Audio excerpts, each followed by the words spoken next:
Welcome to Multifamily Method, a podcast which explores the state of the multifamily real estate market and some of the backgrounds, methodologies, and words of wisdom from some of today's most successful multifamily real estate entrepreneurs nationwide.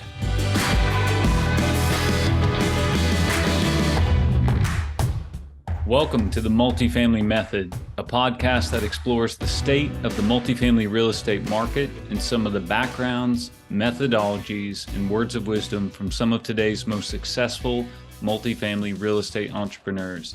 Hi, I'm Mike Mosier. Thanks for joining us today. Today, we're going to be interviewing Evan Holliday. As CEO of Holliday Ventures, Evan leads his team in the acquisitions and development of workforce and affordable housing communities. He works closely with investors and partners in raising capital and oversees the growth of the team and his company. Evan is a passion-driven real estate developer and investor with over $500 million and 2,300 units of multifamily real estate developed and invested spanning from Tennessee to Louisiana. Evan is also the host of the iTunes Top 200 Business and Real Estate podcast, Monumental, where he sits down with top leaders and entrepreneurs making massive change in the world.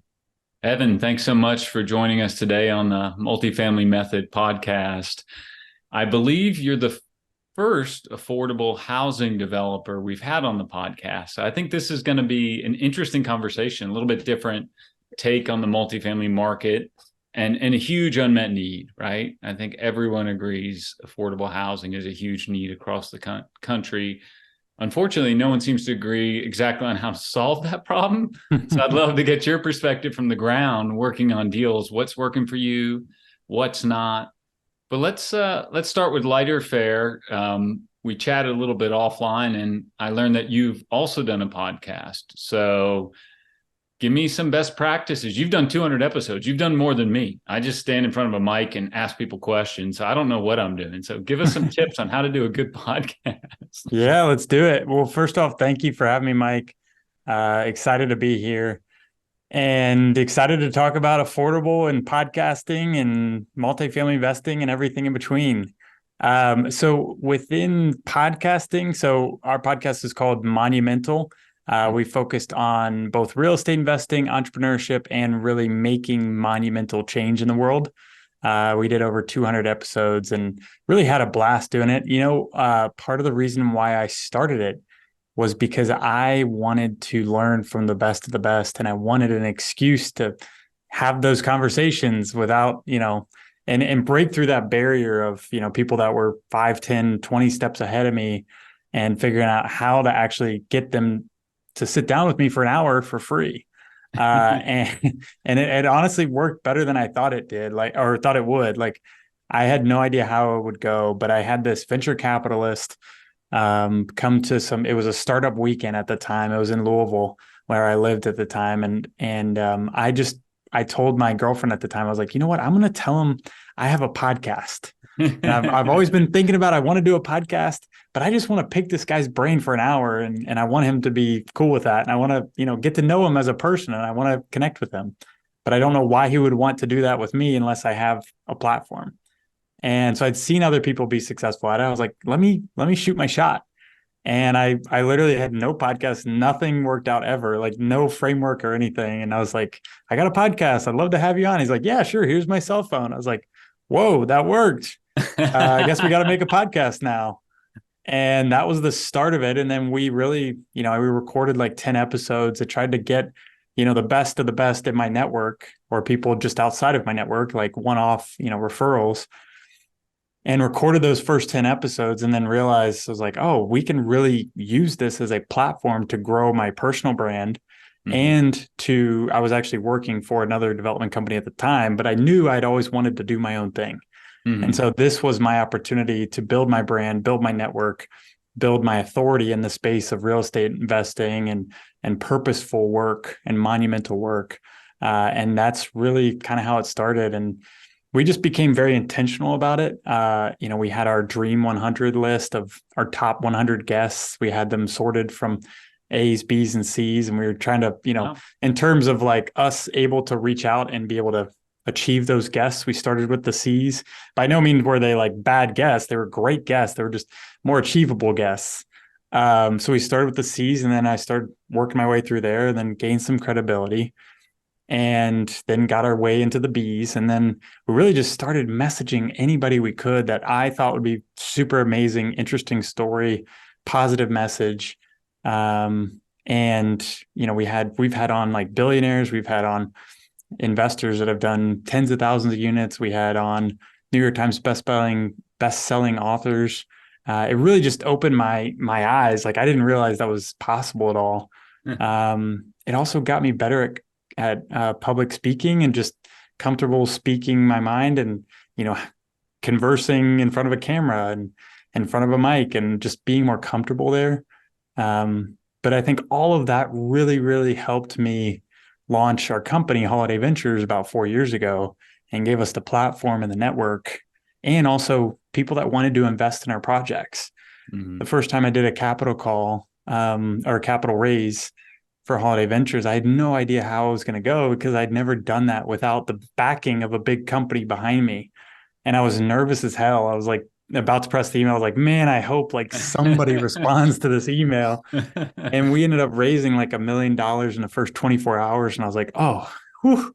I was like, that went like 100 times better than I thought it would. But I don't think that would have happened had I not, I built a reputation in my work, which is great. And that's much needed too. But I also built a personal brand and put myself out there and didn't work in a silo. I worked publicly and shared knowledge and shared education and shared stories of experts. And that's what gained that trust with my audience.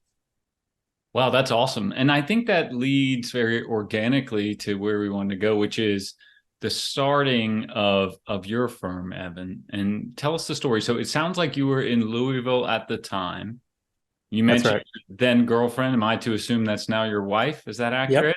Yep. Okay. Been married that's for how that story years. went. And you were working for, I'm assuming, is it a multifamily developer in Louisville? Kind of tell us the background. And then how did you start thinking about, I could do this. I want to do this. Like, when did your mindset shift? Yeah, good question. So in college, I went to University of Louisville. That's when I knew I wanted to be an entrepreneur. And we had, through a class, we were in the entrepreneurship minor, we started a modular development company. And we didn't know anything about real estate, about construction, about modular. We were just kind of like young and naive and green and had tons of energy and spirit and super positive. And we just were like, let's go with this. Let's run with it. And so we got the rights to some plans from University of Kentucky College of Architecture and Design. They had been designing this for a class, and we were like, hey, could we get the commercial rights to this? Could we turn this into an actual business? And they were, amazed. They're like, yeah, definitely run with it. And that's what started, we called it EcoVision Development at the time. And we won some business plan competitions, and it was mainly for a class to start. But then we were like, hey, we got something here. Like, this could be fun. And what really kind of opened my eyes was I was interning and working for a developer because I realized I loved building things. I loved the idea of like changing neighborhoods. And then at the same time, I volunteered for Family Scholar House, who they do amazing work. They do affordable housing for single parents going back to get their college degree, and usually first-time college graduates. And so I saw the amazing work that they were doing. And I also got to see the building that we were creating on the student housing side. I was like, man, I want to do both of these together. And that's when I learned about affordable housing and all the different tools and mechanisms to make that work. And so that was our business plan, was doing mixed income and affordable housing with modular development, and really segued that out of college and was looking for opportunities and found a group in Louisville who was one of the bigger affordable developers in the country. And I was like, you know what, I could really learn something from this group. They had a lot of things going, and they gave me an opportunity and said, hey, you're going to source deals for us. And I was just turned 23 at the time. I was like, man, this is like a once in a lifetime opportunity. Like, where else could I get this? And so I went from, Brownsville, Texas to, all over rural Louisiana to Mississippi to Tennessee and Kentucky, looking for sites, trying to make things work, not really, just kind of learning on the go. And then finally it stuck. I was able to get a few deals that penciled, that made sense. We were able to get the state agency on board in terms of financing. It really takes a lot of public-private partnership to make it work. And so got the momentum mainly in Louisiana and Nashville. And that's really where I found my sweet spot and was able to learn there for 6 years. And I knew going into it, I was like, I'm going to do my own thing at some point in my life. I just want to learn as much as I possibly can from others who have done this, taking the apprenticeship model, which I think that's something that not a lot of people talk about, is like one of the best ways to learn is not on your own dime. It's on somebody else's, and learning from the best of the best.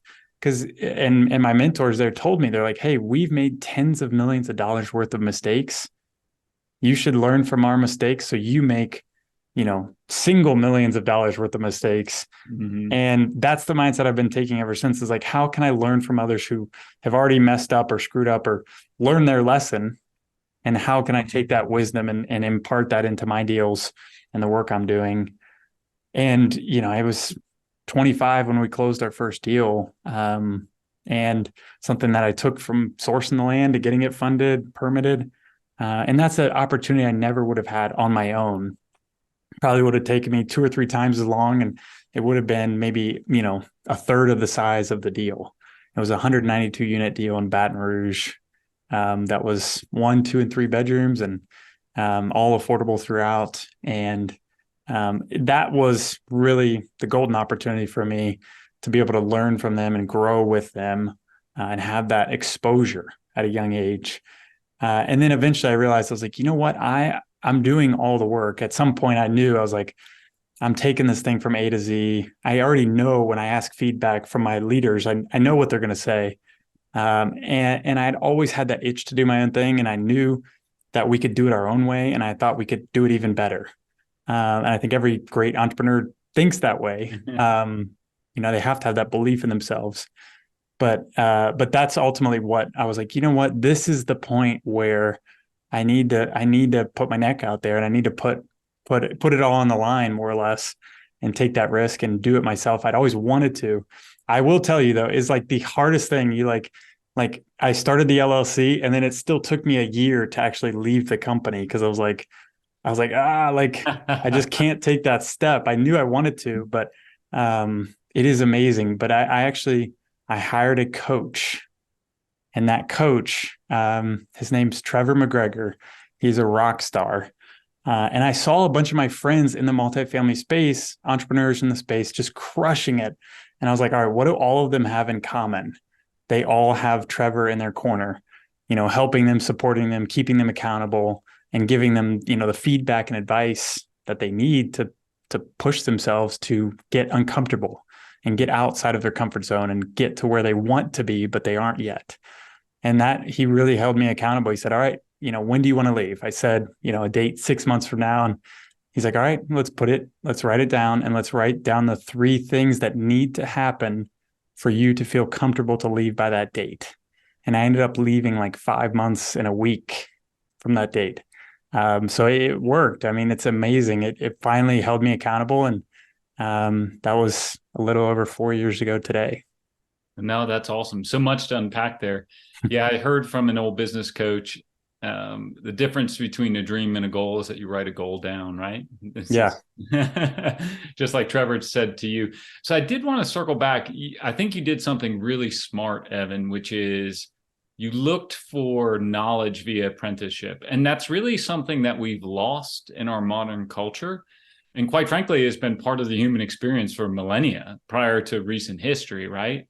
Almost all the jobs once upon a time were passed down in some form or fashion via apprenticeship. Yeah. And in real estate, I still think we've kind of learned that. Even on the investment sales side, we still see that we have junior brokers working with senior folks just because they've seen more deals, they have more exposure, they know how to handle situations. That experience, you can't replace it with a textbook in the classroom. I'm sorry, you just can't. So I think that's really smart of you. So you set a goal, you met your 6-month mark, but first you had sourced a deal and taken it all through the permitting process and up out of the ground. So you'd already kind of got one notched in your belt. And now it's go time. Now it's your place, right? Yeah, so I think I can't remember the exact number off the top of my head of deals, but the number of units while I was there, I sourced and closed 1,300 units. Oh, And wow. that's Okay. really what gave me the confidence. I was like, Yeah. I've done this a couple times, and the deals toward the end, I had really taken full ownership and leadership of that. And I was like, all right, I think I can take this from A to Z on my own. I think really the hard part was figuring out, okay, how do I get people to believe in me now that I don't have this big proven name and business and balance sheet behind me? I really didn't leave with much financially. I really just left kind of with a belief in myself that we could do it. But I think ultimately found partners, found the right deals, got really scrappy. I know, we went into it knowing, I say we, my wife was super supportive throughout all this, and she was really my co-founder in Holiday Ventures. At first I kind of dragged her into it. I was like, hey, I really need your help for this. And now she's really our COO running our operations. But at the beginning, I was like, all right, it's going to take a couple years to get a development done. Like if we're being realistic with ourselves, like we have to figure out how to make some money in the short term.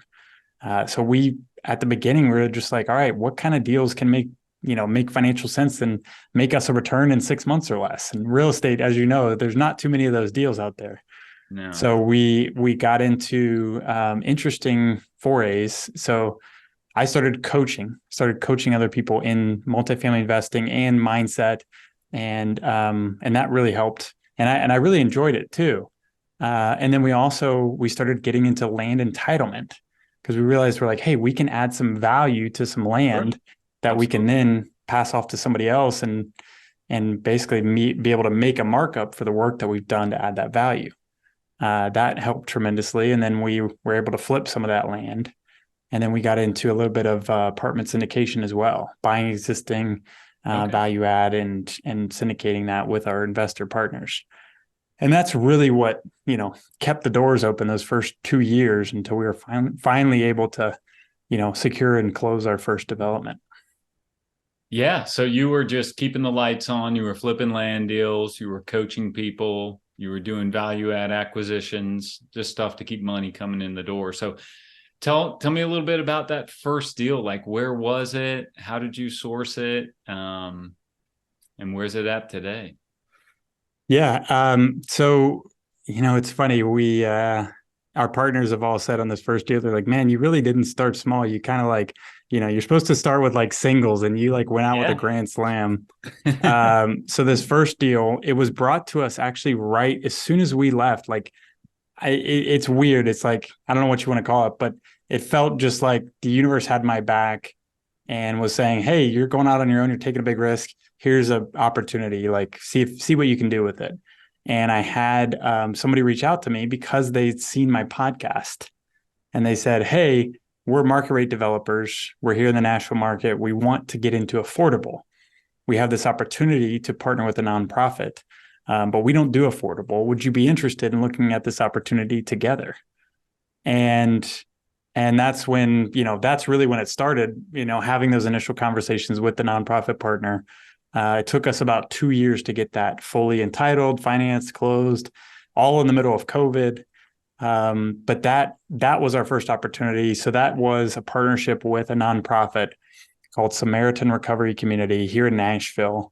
For anybody that knows Nashville, it's in East Nashville, 5th and Shelby. It's basically like the entrance into East, right 2 blocks away from the Titans' $2 billion new stadium that they just announced. That wasn't there in the news when we were working on it. It was a great little surprise after the fact, but amazing location. And this nonprofit was doing amazing work. And they were sitting on 4.4 acres of valuable land that they didn't know how to tap into the value of their land. So they were kind of like land rich, asset poor. Like they didn't know what to do with it. And they needed to expand their services because they were turning down hundreds of people that needed their services every day. And so we figured out a creative way to basically, and our partner on that is Evergreen Real Estate. That's the group that brought us into it. But between the three of us, we figured out how to basically take SRC from 50 beds to 132 beds, a 30,000 square foot building to a 71,000 square foot building, which we should be having them occupy here in about the next 2 months. And just being able to do all that without any debt, any new debt for the nonprofit. So we're giving them a brand new 71,000 square foot building, free and clear of debt. And we're building 195 affordable units, basically from families making 15,000 a year to 84,000 a year. Mm-hmm. And so truly a mix of incomes all in the same block and a parking deck. So that is our first project. So that is aggressive. That's a big one. We went all out for sure, but we knew it was just such a golden opportunity, such a golden location, and a great partnership, and just a great structure. We knew from the day one, we're like, this is going to be really dang complicated, but if we can figure it out, then we can do a really meaningful, unique project and really help this nonprofit, and also at the same time be able to create a project that's a flagship for us and for Holiday Ventures, and say, hey, look, this is what we can do. And since then, that's really been our number one marketing tool. People see that and they're like, hey, nonprofits are like, hey, can you do that with us? Or cities are like, hey, can you help us figure out how to do more of these? Mm-hmm. And so we're about to close on phase 2 of that, which will be another 283 units of mixed income affordable housing. Okay. Yeah, that's a sizable deal. That's excellent. Well, Evan, it was interesting. I was sitting on a multifamily development panel last week in Nashville, and it was all market rate folks on the panel with me. And everyone pretty much agreed that we need more affordable housing. There's a missing middle, right? And in terms of penciling market rate deals, pretty much just Class A pencils right now. So I'm curious, how are you addressing that? Because there's just such a huge need for what you're offering. How are you going about that? And how do we solve this problem? Because it seems like we're supply constrained in a big way on the affordable front. So what are your suggestions here? Because you're in it day by day, living it. Yeah, great question. And yeah, you're exactly right. I mean, what we specifically do, we use tax credits to finance maybe 40% of our cost of construction. And in return, we offer a very discounted rate for what you would, we're building basically to market rate, almost Class A, maybe Class A minus quality for like 4-story developments, urban developments. And we wouldn't be able to make the numbers pencil on that if at the rents that we're charging like anywhere from $880 to $1,300 a month for a studio through a 2-bed. And we would not be able to make the numbers work if we didn't have that 40% tax credit financing. So that's a big piece of what we do.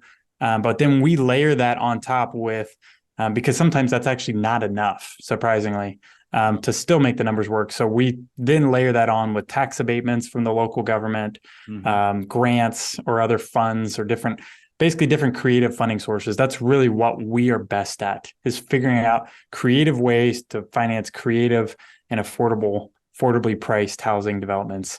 But really, that's like one solution.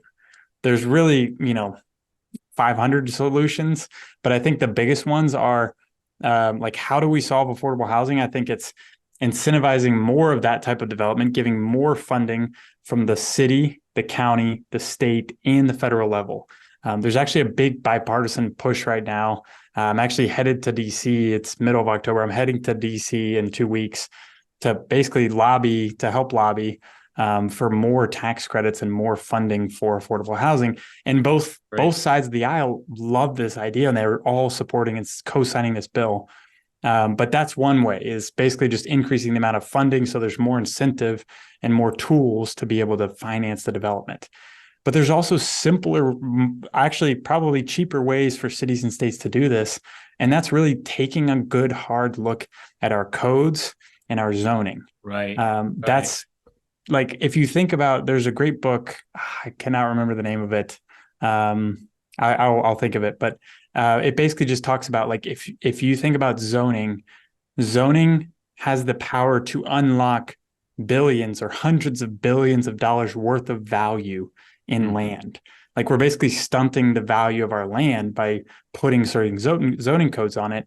And there's a reason why we do that. We want to set the tone for neighborhoods, but having a balance within that, saying, hey, we know we have a housing crisis. How can we, on multimodal corridors, and transit corridors where we know there's supposed to be density, how can we proactively as a city and as communities take into our own hands and say, hey, this whole corridor, this is a major corridor. This needs to be zoned for higher density and mixed use with commercial on the first floor and 5 to 7 stories of housing, any type of housing, whether it be affordable, mixed income, or market rate. We just need generally more housing.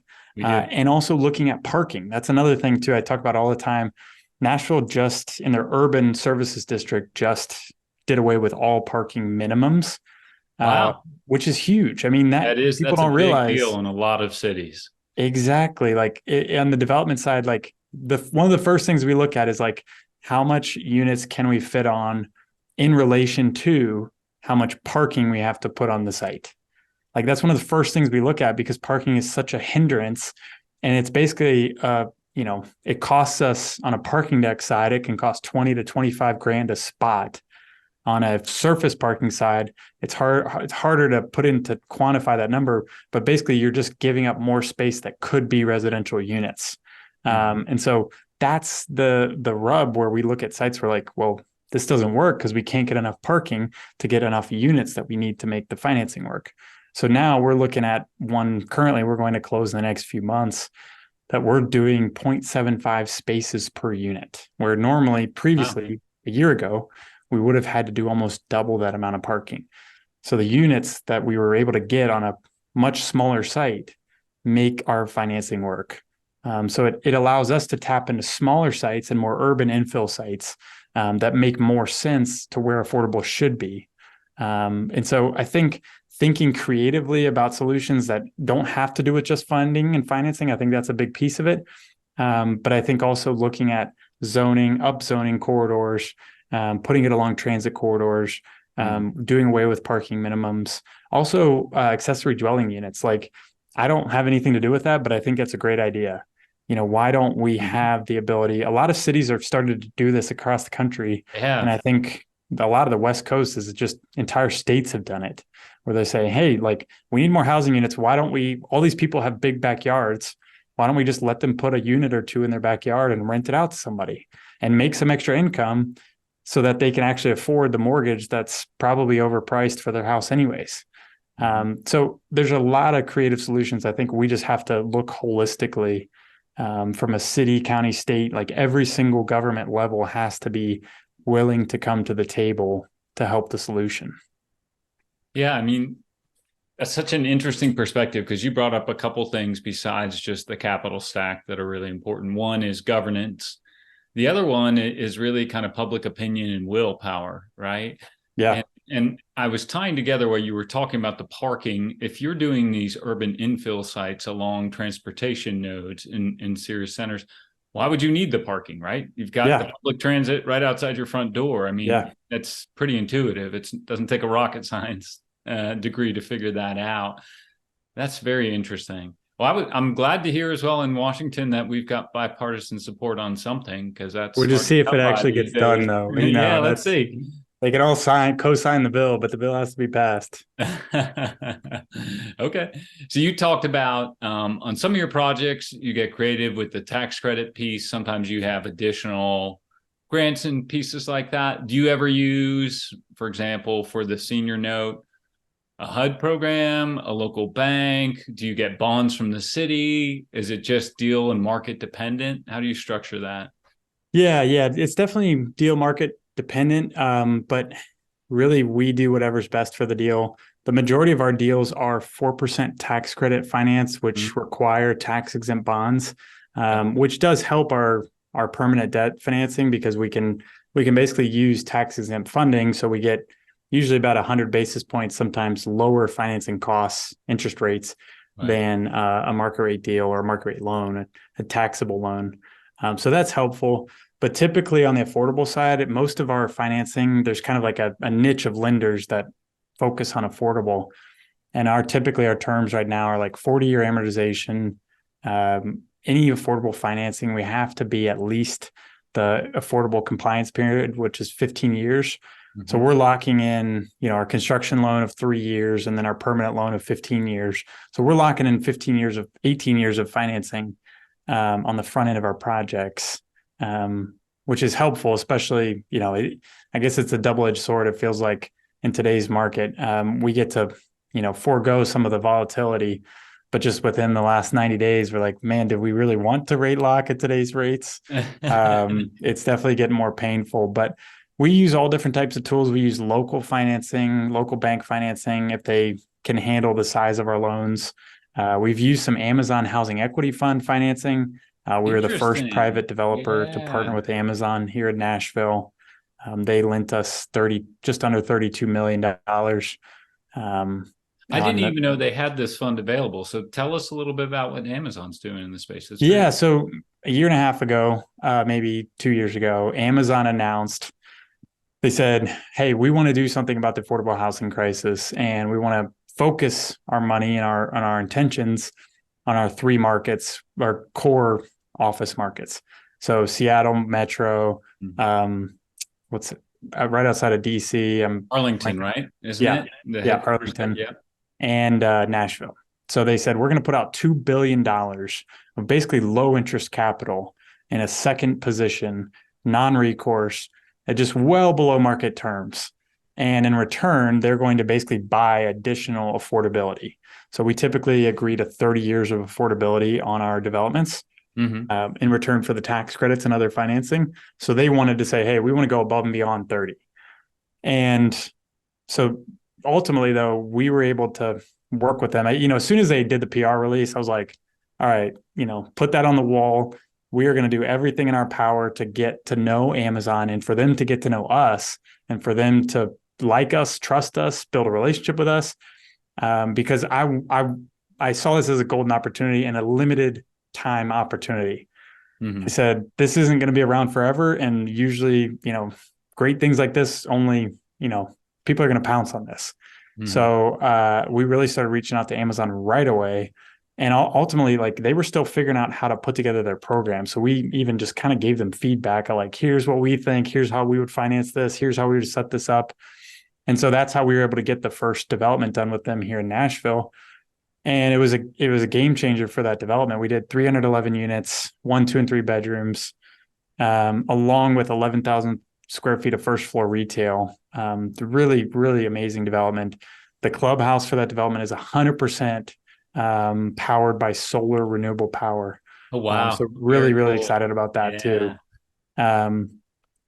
But that was the first one. We're working on a few others with Amazon now, but they've been amazing partners.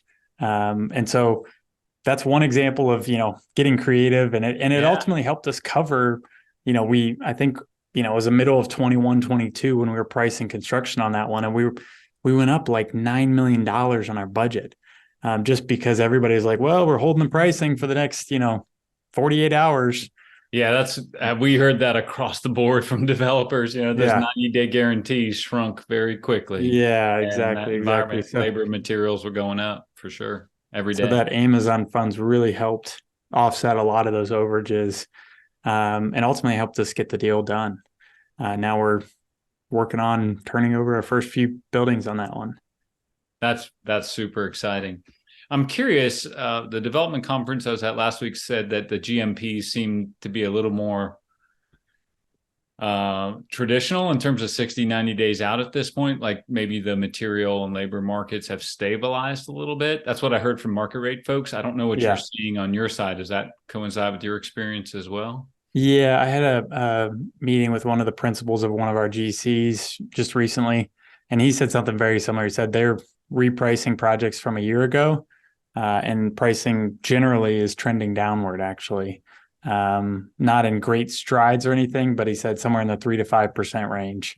So I think that's generally very positive. He said that they're also pricing a way less projects generally. So subs are getting a lot more hungry for deals. So I think what he was saying is going into 24, I think we may be able to see a little bit more significant savings, or at least holding steady on some of the savings we're seeing now.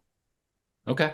Certainly the materials costs, you can pick up the Wall Street Journal and look at the commodities pricing and all that. But the labor costs that you touched on, especially all the way down to the subs, I think will be significant after 24, because those projects once they're delivered, there's a pretty big bubble through 24 on the market rate side, and you're competing for that labor too, right, for your projects.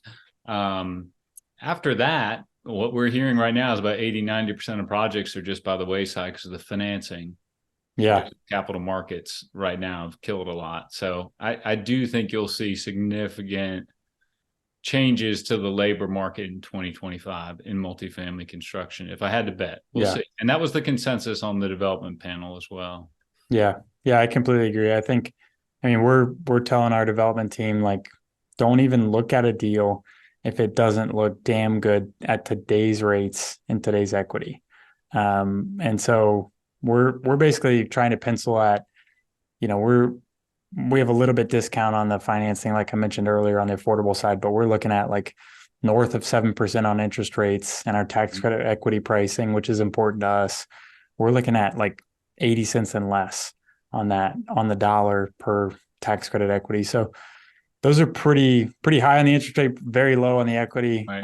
And if we can still make numbers pencil at that, and with the inflated construction costs, then we'll go after it. But you know, there's not really many deals, even on the affordable side, that we can make pencil without many layers of, you know, grants and funds. And, you know, that's ultimately what we're really good at, but I don't want us to be taking risks that we don't need to be right now. Sure. Well, it does certainly give you a competitive advantage versus the market rate development crowd. They don't have those tools in their disposal, the grants and the other with private partnership tools. So we had 2 market rate deals that we've been working on the last 2 years. One of them we just turned to an affordable deal, and the other we're still trying to figure out how to make pencil in today's market. Okay. So you've got real time experience on that. Yeah. So I mean, you know, we want to get into market in a meaningful way, but you know, it's now the writing's on the wall that we need to stick to what we're best at and stick to what the market's telling us. Yeah, that's great.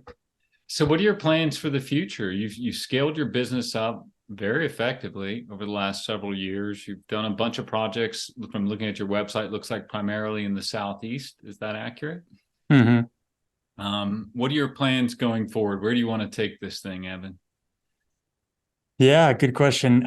Really, you know, our big, hairy, audacious goal is to scale up to really be able to make a meaningful impact and a dent in the affordable housing crisis.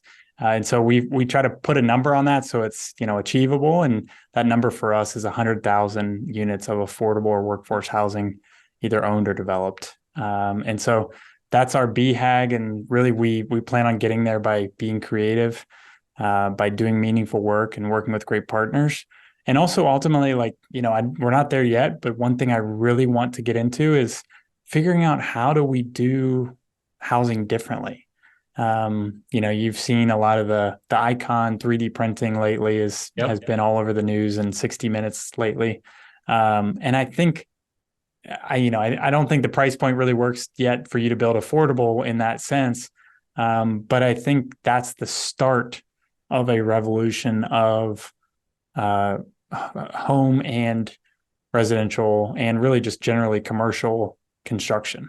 I feel like people are realizing it's too expensive the way we're doing it today. Like, there has to be alternatives and there has to be better ways to do things. And so I think that's fun and exciting for me too. I'm like, how can we be part of that from an affordable standpoint and be able to layer on unique construction methods with sustainability and providing it at an affordable price point all at the same time?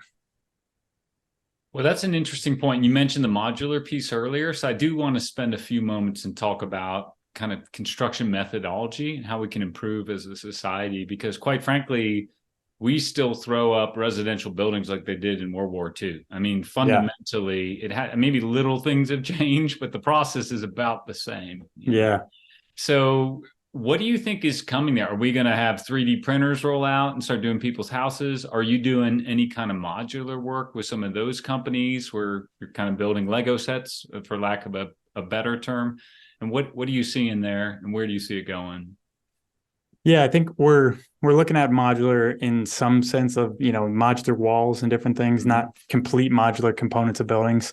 But that's ultimately where I think we're headed.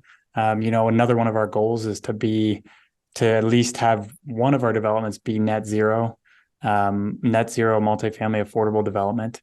And so I think the only way we're going to be able to get there is look at some of these creative building solutions. Holiday Ventures is not there yet, but that's ultimately our goal is once we get a few of these developments under our belt, then really looking at how do we put together the team and the partners to push the envelope of affordable, sustainable, and modular. I ultimately think it's going to be some combination of all of it. I don't think there's going to be one, golden thing that, does it all.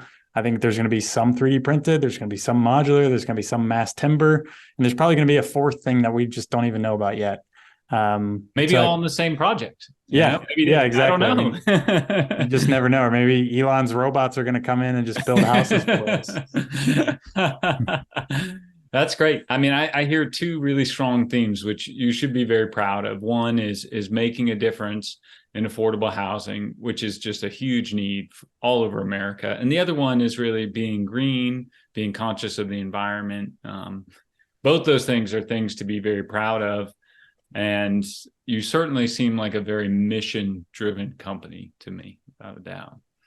Thank you, man. I appreciate that. It's good that comes through. That's the goal. That's great. All right. You have a whole host of books behind you. Let's transition to, and you mentioned a book during the podcast as well. What good books have you been reading as of late in the last 12 months or so? And what do you recommend to it's primarily investors listening to this podcast who own multifamily? This one has probably been brought up before, but one thing that I've read recently that really is just such a great reminder of what to focus on and what not to focus on. That's Good to Great by Jim Collins. Great book. Phenomenal. I heard book. the BHAG. That's a Jim Collins term right there. Yeah, exactly. I love how he breaks down. He's like, it's a science. It's to him, he sees trends and he follows the trends and he sees what makes a good company turn into a great company versus its peers. And there's so many things that he talks about, like the hedgehog concept, like focus on what you're absolutely the best at in the world. And so that's what I have to like put my blinders on every day and say, hey, don't get into this yet. Like we don't have time for that, or we're not focused on a hedgehog concept. And so it's good to read books like that and remind yourself like, hey, you're on the right path, but you got to stick to the right path, not get distracted. We have the same issue with the hedgehog thing. I think the entrepreneurial itch catches us all, and you're like, what if, and your mind just starts to go to a whole nother vertical. Yeah. Another great concept from that wheel that I love is the concept of the flywheel, right? That momentum building and that it's almost self-generating after some time. So yeah, absolutely. That's a great recommendation. I love it. Very good. Anything else you want to give us an update to the audience around what you're working on at Holiday? I think that's it. We got a lot of great projects in the works. We're always looking for impact-driven investors for those that are interested. We have a URL that takes right to our investor page. It's investinaffordable.com. Very cool. Check that out, investors on the call. Definitely worth your time to look at what Evan and his team are doing. Evan, thank you for your time. You've been very gracious. Appreciate it, man. Yeah, thank you, Mike.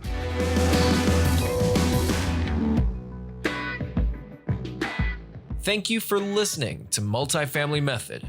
If you enjoyed today's episode, please give us a rating and a review on Apple Podcasts. It helps our podcast get discovered by other savvy investors like yourself. Subscribe to Multifamily Method for free on your podcast platform of choice. Find out more about Capstone Companies at capstone-companies.com.